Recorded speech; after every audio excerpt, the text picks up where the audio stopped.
Hey everybody out there in YouTube land, this is Dave with Bluebears Games. If you've never seen any of my videos before, welcome. And if you are a returning member, a subscriber, or what have you, welcome back.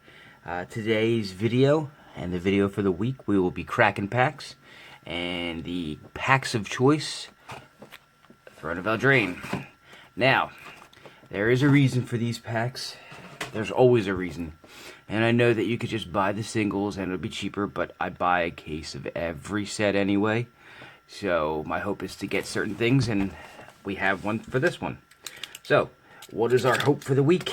The hope is any of the mythics that are, specifically the green mythic, that are like the Cauldron of Eternity. We're hoping for the green one for this one. So, alright. For some reason the name is escaping me. Henge. The Great Henge. That's what we're hoping for today, is the Great Henge. So let's get started and we'll go through. Alright. So we got a full box here. I am going to probably end up zooming as we go. It's been a while since I've opened any of these packs. I actually only opened 3. And I'm going to zoom in for you guys so you can see it. Alright, so we're looking for the Great Henge, or the Cauldron, or what have you. And so we start off with, and I forgot these are backwards, we start off with a Robber of the Rich foil, mythic. So that's the first pack right off the bat. And a Vantress Gargoyle. And then the rest doesn't really matter, so I'll just throw them in a pile. Grumgully is a nice little find too, just because I do have a budget deck based on him, and he works out really well. Alright, next rare, Piper of the Swarm. It's not bad. I have a rat deck that uses that. It's one of my specifically personal commander decks, not a budget one. But you know what? It is possible to go ahead and probably make a budget version of a rat deck. It's just really hard because the rats are expensive, specifically the ones that are ones you can have multiples of in your deck. Alright, so up first here is Folio of Fancies. I actually needed one of these for a deck I want to build anyway, so that's always a nice little catch. And then Deafening Silence is a good uncommon. So yeah, we're on the hunt for Great Henge. Let's see if we can get it. There's other things in here. I'm not going to go through the commons and uncommons just because those are boring. Alright, so Gadwick was the rare. And then nothing else after that. I am working currently on a lot of decks. I got a lot of balls juggling in the air. Alright, Foil Festive Funeral and a Sundering Stroke, so nothing really there. So I'm working on a bunch of different things at the same time. I'm working on personal decks, and I actually am at a lull right now as far as budget decks go for Commander. Anyway, I have 60 card budget decks I'm working on, which is one of the reasons why I opened the boxes. A lot of people really don't like the commons and uncommons that come out of these boxes. All they care about is usually the rare and the mythic, or even the foil. But to me, the gold comes from being able to make the budget decks for beginners and stuff like that, and needing a lot of different cards that come out of them. So this is one of the better sets over the last couple years. Not gonna lie, a lot of the stuff coming out of here is gonna be kind of cool. Like a Return of the Wild Speaker is actually not a bad card. It's great for budget decks too. And nothing after that. So I opened the boxes so that I can make the deck, so that I can get more people into Magic, because that's what to me it's all about. Alright, Foil Oakham Rider and an Oko. Normally I would be excited about this, but I was on the hunt for Okos when I was originally opening these boxes, and sadly now he is banned in just about every format. So what's the point? would have been better if that was a Great Henge. Or if I at least, back in the day could have traded for one of those. Traded that for one of those. Tarbran, one of the other decks that a budget decks that I made was a Tarbran. So, but yeah, I'm gonna start working soon. Very soon, we're gonna start having 60 card kitchen table beginner style decks. That's what's gonna come up next in the next couple of weeks. A Fairy Guide Mother and a Castle Lochtwain. I actually need the blue castle. The Vantress is one of the things I'm on the hunt for too. But yeah, the 60 card decks, I've got about 35 of them, I believe.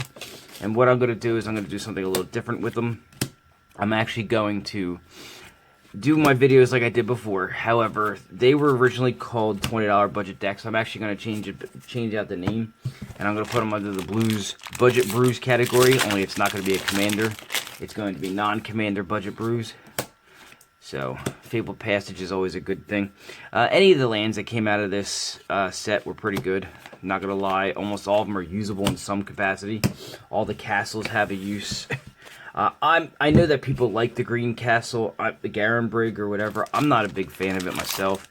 After looking at it and going over it a while, yeah, it looks great at first, but then you realize you're tapping 5 lands just to get 6 mana. So, there's the first castle that I was going to mention. It's Ardenfell. It's great for a token deck. And it's funny that I got a foil plains along with it, right out of the same pack.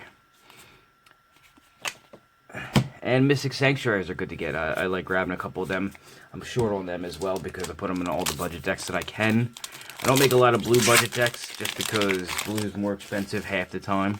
For anything good anyway. Alright, Giant Killer. Giant Killer is not really... I mean, it's okay. Witch's Oven's great, though. Witch's Ovens are always great, just because you can do the cat food deck, and it's a sacrifice outlet that helps you gain life, so there's a lot of different strategies that can use it. I actually have a budget deck that uses it. It's called Cannibal Cats. So, alright, and Bone Crusher Giant in that weird... fairy tale border, or the alternate border, what have you. Back to the budget decks. So I'm going to rename it from $20 budget decks to Blues Budget Brews. And I'm going to do something a little different with them. I'm actually going to sit there and... I've played most of the decks, but I've never really given the foil Merfolk Secret Keeper. It's kind of off. And Outlaws Experiment. I don't think I actually opened one of these yet. Beginning of your upkeep, choose one at random, and then you get to... Okay. That's a mythic, too. Okay. I played them. The problem... Like, I remember a couple years ago when I originally did them, I went on a cruise one time. Yes, well before the COVID thing. With my family, and my son-in-law and I were sitting there testing out the decks while we were out to sea. While we had nothing, there was nothing planned for the day. Wildborn Preserver, it's an elf, which is always good. And we sat there for a while playing different decks, and I never really thought to keep track of the results to see which decks beat which ones, because the decks I make are meant to specifically play each other. Alright, second floor rare is a Wicked Wolf, and then Iron Craig's Feet. So I never thought to record the results or even display them. So what I'm going to do is I'm going to actually go ahead and retest it. All the decks I made are brand new. They're kind of similar to the decks I made before, but they need some testing. So I'm going to go ahead and test them. And then I'm going to actually... There's the cat. Cauldron Familiar, always good. I'm going to actually publish the results. I'm going to do a 5-game test for each deck against each other and record the results and kind of give you an idea when I'm doing over the deck. This is my first Gilded Goose, I think. This is the 3rd box, or 4th box I've opened, I believe. And that's my first Gilded Goose. I'm going to go over each deck and tell you which one it had strengths and weaknesses to. Because again, they're all meant to play each other. I have it set up kind of like, there's a website out there that does them called Battle Decks. I've been doing this for years, well before they were doing that. Revenge of Ravensfoil. But I just didn't do it on such a scale that I'm doing now, and I'm not doing it on a scale they're doing. The difference between the two is they call theirs, I believe, battle decks, and mine are just, you know, budget beginner decks or kitchen table decks. It doesn't really matter what the name of it is. They do the same thing. The difference between mine and theirs will be real simple. Mine will have a deck list because you have no idea what you're going to be getting with theirs. They don't give you a deck list, and I'm going to go so far as to say they don't give you any information, and they're most likely are all just commons. Mine will have the same way I had it before, which was 4 total rares. One of them may either be a rare, foil, or a mythic. Ooh, Sir Conrad's always good to get. He's probably the best one of the 5. So they don't give you what's in the deck. I will not only give you what's in the deck, but I'll put a video out there of it and how to play it. So keep that in mind. You know, value comes from not just the cards, but from the knowledge you can get from them. Hey, that's my, I think, first Rankle. That's a good pickup. Not a Great Henge, but it's a Rankle. So it's the knowledge that you can get from it and the amount of fun you can have from it. So bear that in mind. I believe mine will be $20 a piece if you buy one, but there will be $15 a piece if you buy 2 or more. So you have to keep that in mind. Mine end up becoming, because they're meant to be played together. So they're like a dual decks from back in the day, where you get 2 decks and they're supposed to battle each other. These are 35 decks that are made to battle each other, and you know, it's better in pairs. And you don't have to buy, oh, another foil rare, but I already have this in foil, and a Fae of Wishes. You don't have to buy 4, you don't have to buy them in 2s, you can buy 3, or you can buy 5, and have as many people play as you want, or mix and match them up the way you want to play them. It's just, they kind of end up being better in pairs. So, not one of them is better than the other. Keep that in mind. There are some unique ideas in there, like, for instance, one of them is going to be a wall deck, and it's a little different than the rest because, yes, you're going to be beating your opponent up with walls. Keep that in mind. Beating up an opponent with walls is great. Unveiled Tactician foil. It's actually a cool looking foil. And, alright. So, another Sir Conrad, and I'm more excited about that than anything else out of any of the packs so far, because I didn't pull a Great Henge. So, anyway, keep that in mind when I'm bringing up the new stuff later. They are going to be rather extensive videos. I'm going to try to keep them to a minimum as far as time goes, but give you as much information on them as possible. And they're all going to be, they're fun little decks. They're not meant to be tournament decks or anything like that. Ooh, it's my first Embercleave. Okay, so this is one of the things I was hoping to get was an Embercleave. I don't have one, and I have a deck that might be able to use it. Actually, I have a deck that's going to be able to use it. It's going to be my girlfriend's deck. So, there we go. That's good. Is that a Mystic Sanctuary? Good. So, but yeah, that's coming up in the next couple weeks. So, hopefully, you guys like it. You enjoy it.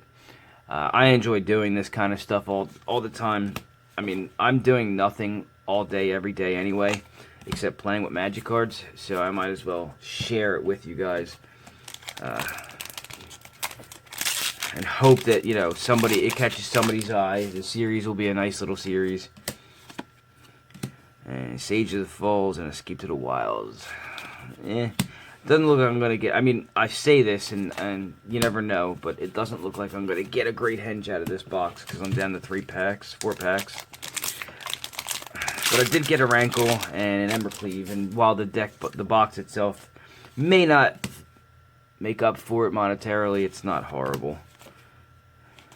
I'm going to put at the end of the video, I'm going to actually start doing this for all of my Crackin Packs videos for you guys. I'm going to actually scan in the value of the box.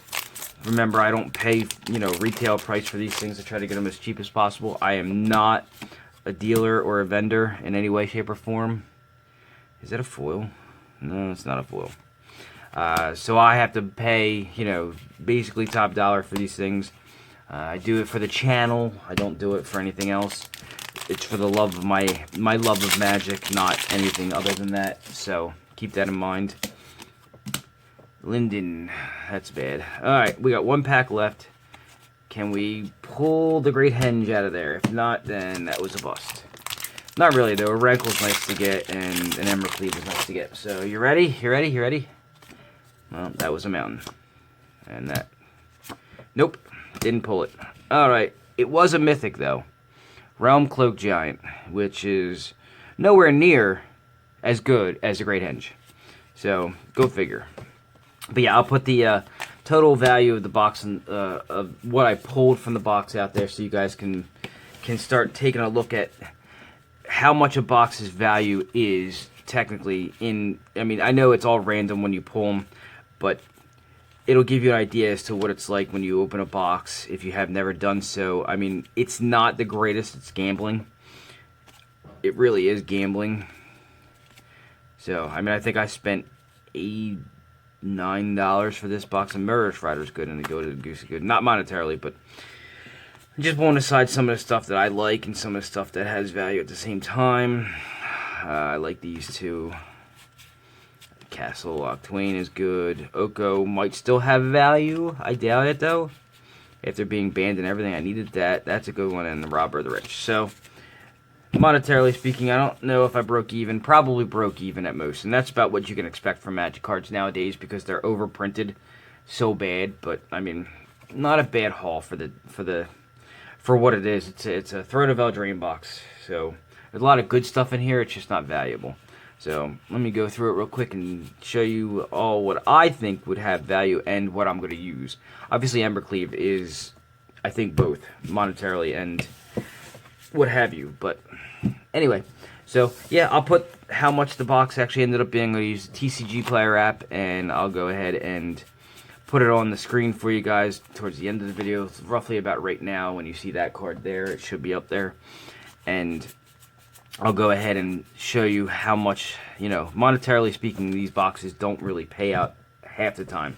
Unless you get, like, a foil Great Henge, which is not going to happen 90% of the time, or 99.9% of the time. You're not really going to break even half the time, at 99.9% of the time. So, anyway, that is my video for the week. Hopefully you enjoyed. Stick around, give me a like. Subscribe to the channel, all that good stuff. Share it out to your friends. Who knows, maybe somebody else will like it too. And I will see you guys next week. Until then, enjoy.